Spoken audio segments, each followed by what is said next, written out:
오늘 제가 말씀드리려고 한 내용은 인공지능에서 고급 인재를 어떻게 양성을 하면 될까에 대한 내용을 조금 다루려고 하고요. 그리고 어떤 현안이 있고 그것에 대해서 발전할 수 있는 발전 방향에 대해서 몇 가지 제안을 해보려고 합니다. 먼저 인공지능 고급 인재 양성 방안에 대해서 제가 생각하고 있는 중요한 점에 대해서 설명을 드리고, 그리고 현재 카이스트 AI 대학원의 현황과 그리고 앞으로 나아가려고 하는 방향에 대해서 설명을 하려고 합니다.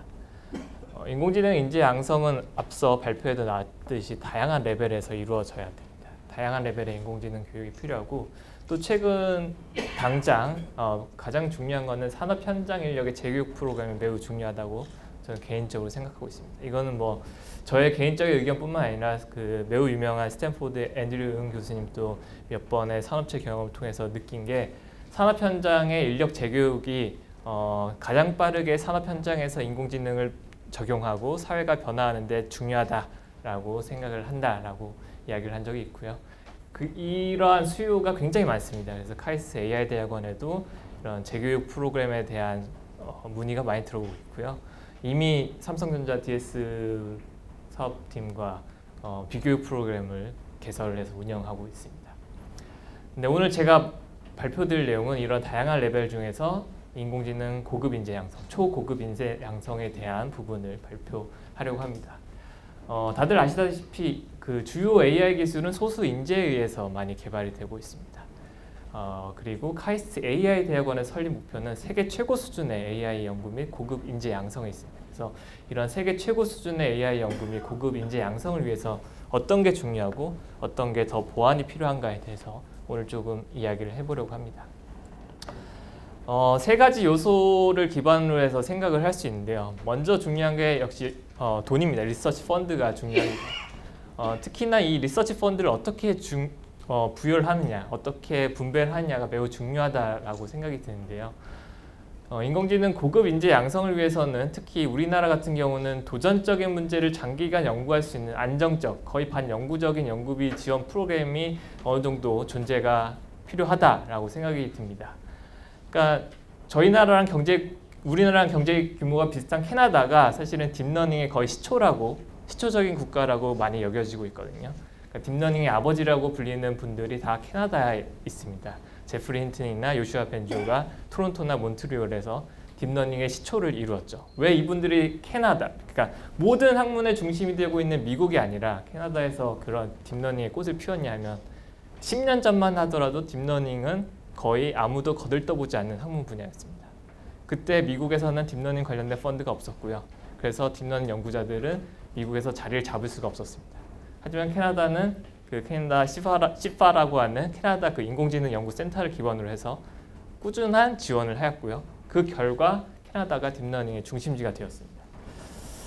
이러한 그 도전적인 알고리즘 연구를 할 수 있는 문화를 만들어주는 리서치 펀드, 그런 것이 조금 필요하다라고 생각이 들고요. 두 번째로는 역시 패컬티, 교수들이 세계적인 연구를 진행하는 다수의 교수진이 필요하다라고 저희는 생각하고 있습니다. 그러니까 인공지능 연구는 다양한 분야의 다양한 접근법이 필요한 분야고, 그래서 다양한 배경 지식을 가진 연구들의 집단 연구가 필요합니다. 많은 연구자가 한 군데에 모여서 다양한 디스커션을 하고 그 과정에서 새로운 아이디어가 발생하고 더 도전적인 연구가 가능하다라고 저희는 보고 있고요. 그리고 마지막으로 제일 중요한 게 학생입니다.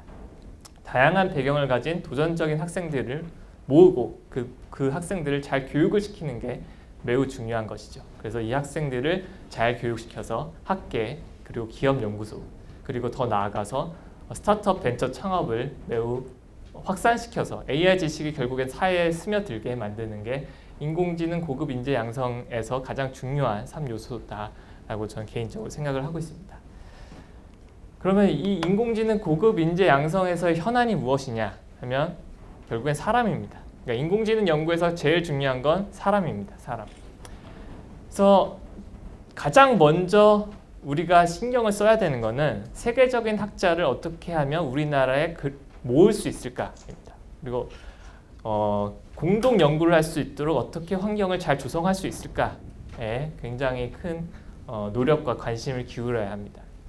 저희 AI 대학원도 그 세계적인 학자를 최대한 저희 학교로 모시기 위해서 많은 노력을 하고 있고요. 또 이러한 관점에서 지금 현재 그러니까 사실 AI 연구가 이렇게 뜬 지 얼마 안 됐기 때문에 30대 초중반의 우수한 학자들이 많거든요. 그리고 우리나라에 우수한 학자들도 많습니다. 그리고 매우 우수한 학자들이 실리콘밸리에서 활동하고 있습니다. 그런 분들을 저희가 모셔오기 위해서 서베이를 많이 진행을 했고요. 그래서 설문조사를 많이 했습니다. 과연 한국으로 돌아오기 위해서 어떤 조건이 필요할 것이냐, 한국으로 왜 안 돌아오고 있느냐, 뭐 이런 거에 대해서 조사를 했는데 물론 대우적인 측면도 있습니다. 그분들이 지금 뭐 실리콘밸리, 구글, 페이스북 이런 데서 기본적으로 뭐 자세히 밝히긴 어렵지만 25만 불 이상의 연봉을 받고 있고요. 또 그분들이 한국으로 가장 오기 두려워하는 게 거기서 우수한 연구자들과 공동 연구를 활발하게 하고 있는데 그분들과 멀어져서 그냥 독립적인 연구자로 남았을 때 그런 세계적인 연구를 더 이상 진행하지 못할 거다라는 두려움도 같이 가지고 있습니다. 그래서 이러한 세계적인 연구자분들을 모으려면은 뭐 우수한 대우도 필요하고 하지만 또 잘하는 분들을 한 군데 모아놔서 그분들이 시너지를 이루고 또 그분들이 또 새로운 분들을 끌어모을 수 있는 매력적인 장소로 만들어줘야 됩니다. 이러한 그 세계적인 학자를 모으고 나면은 능력과 열정을 가진 학생들이 자연스럽게 모이게 됩니다. 사실 학생들이 학교를 선택하고 진로를 선택할 때 가장 중요하게 요즘에 보는 게 지도교수가 누군가 그리고 어떤 연구 주제를 가지고 있느냐입니다. 세계적인 학자를 모으고 나면은 저희는 당연하게 능력과 열정을 가진 학생들이 모일 것이다 라고 믿고 있고요. 그리고 이렇게 능력과 열정을 가진 학생들 모으고 난 다음에 우수한 교육 프로그램과 그 다음에 산학협력과 인턴십을 최대한 잘 제공을 하면서 사회 경험과 그런 기업 경험 그리고 현재 중요한 문제를 잘 파악하게 만드는 것에 또 중요한 그 주안점을 두고 교육을 시킬 수 있을 거다라고 할 수 있습니다. 그래서 이런 산학협력과 인턴십을 어떻게 잘 구성을 하느냐 그리고 스타트업 취업에 대해서 어떻게 교육을 잘 시키고 기회를 어떻게 제공할 수 있을까 그러니까 매우 중요한 이슈고요. 사실 저희가 교육적인 관점에서 이거와 관련된 것에 대해서도 많이 고민을 하고 있습니다. 저희 AI 대학원 측면에서. 그리고 사회적으로도 이러한 아래 두 가지 카테고리에 대해서 어떻게 하면 이것을 더 잘할 수 있을 건지에 대해서 지원을 해주는 프로그램에 대해서도 조금 고민을 할 필요가 있을 거라고 생각을 하고 있습니다. 이렇게 이제 고급 인재 양성에 대한 현안에 대해서 조금 이야기를 해봤는데 그럼 이것을 좀 더 잘할 수 있으려면 어떻게 전략을 취하는 것이 좋을까에 대해서 먼저 이제 외국에서 어떤 것을 배울 수 있을까에 대해서 외국 사례를 조금 소개하려고 하는데요.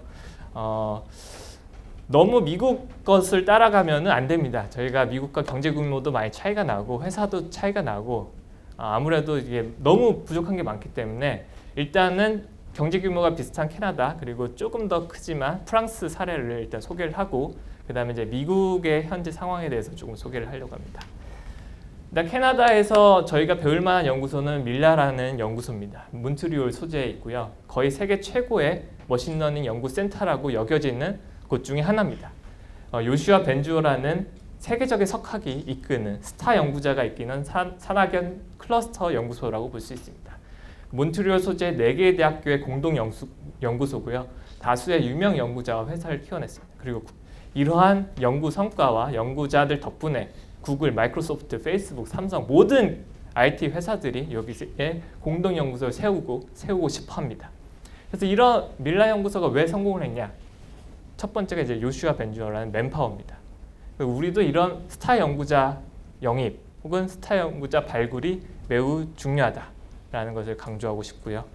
또 하나는 이렇게 여러 개의 대학, 그러니까 각각의 대학이 개별적으로 연구를 하는 게 아니라 여러 대학이 뭉쳐서 모든 머신러닝 연구자들이 한 곳에 모여서 서로 아이디어를 교류하면서 맨파워를 키우는 게 또 하나 중요한 정책 방향 중에 하나라고 저는 생각하고 있습니다. 이런 거는 프랑스의 잉리아 연구소에도 나타납니다. 잉리아 연구소는 프랑스 국립연구소로서 이제 국가 기반의 연구소인데요. 굉장히 다수의 리서처들과 포스닥과 그 다음에 박사과정 학생들이 있습니다. 그리고 이 잉리아 연구소는 많은 세계적인 석학을 보유하고 있고 그리고 석학을 배출하고 있는 기관으로 최근 프랑스 AI 플랜의 핵심 기관입니다. 근데 프랑스의 잉리아 연구소의 성공 요인도 마찬가지입니다.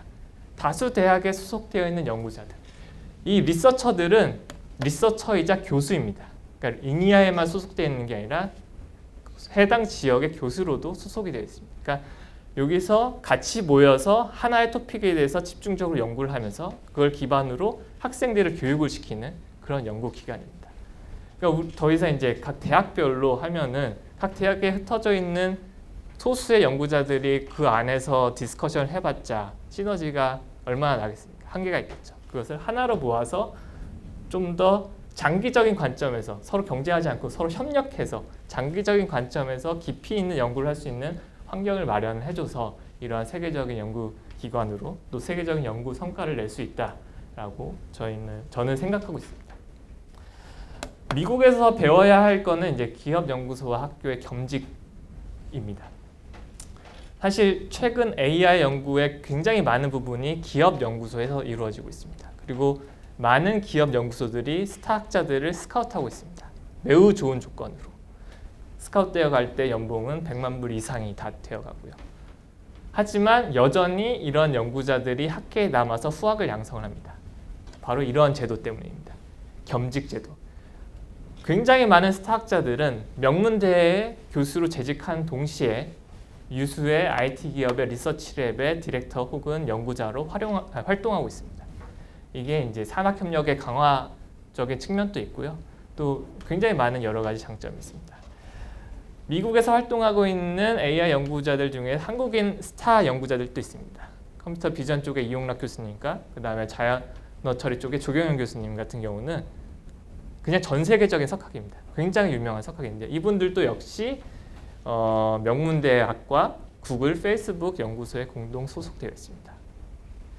그러니까 이러한 사례들을 보면은 교수의 대우는 국가가 나서서 혹은 학교 본부 내에서 어떻게 해줄 수가 없어요.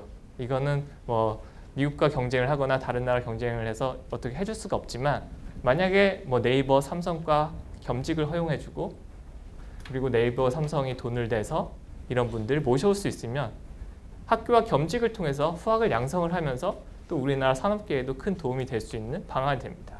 그리고 실제로도 미국에 있는 많은 한국 학자들이 그러한 방안에 대해서 매우 매력적으로 생각을 하고 있고요.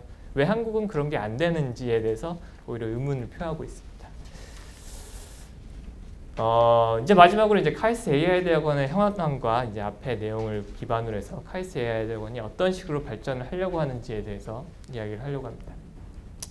놀랍게도 카이스트 AI 대학원은 이미 세계적인 연구를 하고 있습니다. 그러니까 뭐 머신러닝 쪽에 가장 유명한 학회가 ICML이랑 뉴립스라는 학회가 있습니다. 예전에는 이제 NIPS라는 립스라는 학회였는데요. 이 두 곳에 제출된 그리고 발표된 논문의 총수를 보면은 거의 카이스트의 순위가 2018년 기준으로 11등이었습니다. 전 세계에서. 그리고 아시아에서는 뭐 칭화대 다음에 2등이었고요. 이미 세계적인 연구를 하고 있고요. 그리고 이러한 주역의 교수님들을 모은 AI 대학원이 올 9월에 이제 시작을 하였습니다. 다 30대 초반부터 40대 중반까지 젊은 나이로 구성된 연구기관이고요. 모든 교수님들이 립스와 ICML 혹은 탑티어 데이터 마이닝 컨퍼런스나 컴퓨터 비전 컨퍼런스에 수십 편의 논문을 제출한 교수님들로 구성했습니다. 이게 AI 대학원 사업의 순작용인 것 같고요. 여러 학과에 퍼져 있는 이런 교수님들, 젊고 유능한 교수님들을 한 곳으로 모아서 꽤 훌륭한 맨파워를 이루어냈습니다. 예전까지는 한국에 오려고 전혀 고려를 안 하던 분들도 저희가 이렇게 모으고 나니까 한국 귀국을 생각하기 시작했고요. 그래서 꽤 좋은 소식을 곧 들려드릴 수도 있을 것 같아요. 그러니까 구글에 속해 있는 뭐 과학자들도 저희 대학원에 곧 조인을 하려고 하는 움직임을 보이고 있고요. 이런 맨파워를 기반으로 해서 열심히 한국 학자들을 영입을 하려고 하고 있습니다. 그래서 뭐 숫자를 보면은 정말 많은 논문들을 최근 6년 동안 탑티어 메이저 학회에 제출하고 있다라는 거고요. 저희가 이 AI 대학원을 설계를 하면서 단지 연구뿐만 아니라 교육도 세계 최고 수준으로 AI 인력 양성을 해야겠다라는 것으로 굉장히 심혈을 기울여서 디자인을 했고요. 그리고 여기 중요한 게 이제 다양한 분야의 AI 플러스 X라고 해서 다양한 분야의 AI를 적용할 수 있는 인재를 기르자. 그리고 졸업하기 전에 인턴십 경험을 꼭 부여를 해서 실제 문제를 풀 수 있는 인재를 기르자라는 것을 목표로 지금 운영을 하고 있습니다. 그래서 AI 대학원의 발전 방향에서 가장 중요한 것은 우수 인재 유치입니다. 앞에서도 강조했듯이 AI 연구에서 가장 중요한 건 사람입니다. 최대한 좋은 사람을 잘 끌어오자. 그래서 5년 내에 10명 내외의 우수 교원을 추가 확보하는 게 목표고요. 그래서 세계 최고 수준의 연구를 하고 있는 석학들을 모셔오는 것을 목표로 하고 있습니다. 예전에는 꿈도 못 꿀었던 그런 분들도 저희가 이제 맨파워를 조금 갖추고 나니까 조금 고려를 하고 있습니다. 그럼에도 불구하고 워낙 외국에서 좋은 대우를 받고 있어서 약간 어려움은 가지고 있는 상황입니다. 그리고 이제 매년 40명 석사 40명, 박사 20명의 우수 학생을 선발을 하고 있고요. 지금 또 이미 매우 높은 경쟁률로 꽤 훌륭한 학생들이 지금 지원을 하고 입학을 하고 있습니다. 그리고 세계 최고 수준의 AI 교육 프로그램을 설계하고 운영하는 게 저희의 목표고요. 이미 양질의 교과목이 개설되어 있습니다. 국내 최다 AI 교과목이 개설 중이고요. 그리고 뭐 CMU나 NYU와 같은 미국 유명 대학교의 그런 데이터 사이언스나 AI 관련 프로그램이랑 비교해 봐도 저희 프로그램이 전혀 뒤처지지 않고 오히려 더 뛰어나다라고 생각이 들 만큼 양질의 교과목으로 커리큘럼 완성을 했고요. 또 저희가 강조하고 있는 게 이제 글로벌 인턴십 프로젝트라고 해서 무조건 인턴십을 나가게 하는 것을 이제 졸업 요건으로 내세워서 학생들이 실제 데이터를 가지고 놀아보는 그런 경험을 학생들이 가질 수 있도록 하고 있습니다. 근데 최근에 알게 된 문제점 중에 하나가 국내에서 삼성의 인턴십을 가려는 학생들이 몇 명 있었는데 그 학생들이 인턴십을 취소하는 사태가 있었습니다. 왜냐하면 이제 주 40시간 근무 규정이 있는데요. 근데 저희가 논문을 쓰다 보면은 한 뭐 몇 주 동안 밤을 새는 게 일상사입니다. 이제 교수랑 학생들이 같이 밤을 새거든요. 근데 주 40시간 근무를 하면은 그런 게 불가능하죠. 그러니까 학생들이 그 회사 컴퓨터를 통해서 프린트도 계속 해야 되고 그 큰 모니터를 이용해서 작업을 해야 되는데 이런 40시간 규정이 있으면은 그런 식으로 밤을 새면서 논문 연구를 진행을 할 수가 없는 거죠. 그래서 논문 욕심이 있는 학생들은 회사를 가면 내가 그런 식으로 하지 못하기 때문에 저는 인턴을 안 가겠습니다라고 선언을 하고 그냥 다시 학교에 남아있는 경우가 발생을 하고 있습니다. 그러니까 이런 학생들은 오히려 해외 인턴을 다음 기회에 있으면 가겠다 뭐 이런 식으로 가고 있는데요. 그래서 이런 거 같은 경우는 조금 규제라든지 여러 가지 조금 해결책을 조금 마련을 하는 게 어떨까라는 개인적인 생각을 하고 있습니다. 그리고 이제 AI 대학원이 지속적으로 발전하고 지속적으로 나아가려면은 연구비 확보가 또 중요하죠. 그러니까 AI 대학원 사업이 지금 뭐 10년 단위 사업이고 중간에 2번의 그런 평가 과정도 있긴 한데 이 10년 이후에 또 끊임없이 좋은 학생을 좋은 환경으로 교육하기 위해서 지속적인 연구비 확보가 매우 중요하기 때문에 이런 거에 대해서 굉장히 많이 신경을 쓰면서 노력을 하고 있습니다. 몇 가지 이제 저희 대학원이 더욱더 발전해서 이미 뭐 저희는 이제 국내 최고 연구 기관으로 계속해서 성장을 해 나가고 자리 잡을 거에 대해서는 자신이 있지만 좀 더 세계적인 레벨에서 세계 탑티어의 연구기관으로 더 성장하기 위해서 몇 가지 저희가 바라는 사항들 중에 이런 것들이 있는데 이제 뭐 예를 들어서 이제 수도권의 대형 연구 공간을 확보하고 싶다. 이미 이제 판교 성남 지역에 리모트 오피스를 가지고 있고 곧 개소식을 할 예정이긴 합니다. 다만 그 위치가 너무 협소하긴 한데요. 이런 수도권 오피스가 왜 중요하냐면 AI 관련 기업들과 공동 연구 공간으로 활용을 할 수가 있습니다. 거의 대부분의 AI 기업들이 판교에 있고요. 그리고 AI 연구에서 가장 중요한 게 데이터인데 데이터는 기업의 자산이기 때문에 사실 저희가 연구할 때 액세스를 하기가 매우 힘듭니다. 그래서 데이터를 액세스하려면 그 회사에 인턴으로 간 학생들 통해서 혹은 교수님들이 그 회사에 방문해서 컨설팅을 하면서 이제 데이터에 액세스하고 문제를 같이 풀게 되는데요. 만약에 판교에 리모트 오피스가 있으면 저희가 대형 연구 공간이 있어서 거기서 활용할 수 있으면 좀 더 기업들과의 공동 연구를 더 촉진할 수 있을 것 같다라는 생각을 하고 있고 또 앞에서 강조했지만 산업체 인력들의 재교육이 매우 중요한데 그 재교육의 전진 기지로 활용을 할 수 있을 것 같다라는 생각을 하고 있고요. 또 해외 연구자들, 탑티어 해외 연구자들을 초빙해서 공동 연구를 진행할 때도 사실 해외 연구자들도 굉장히 수도권을 선호합니다. 그러니까 이런 면에서 저희가 약간의 애로사항이 있고요.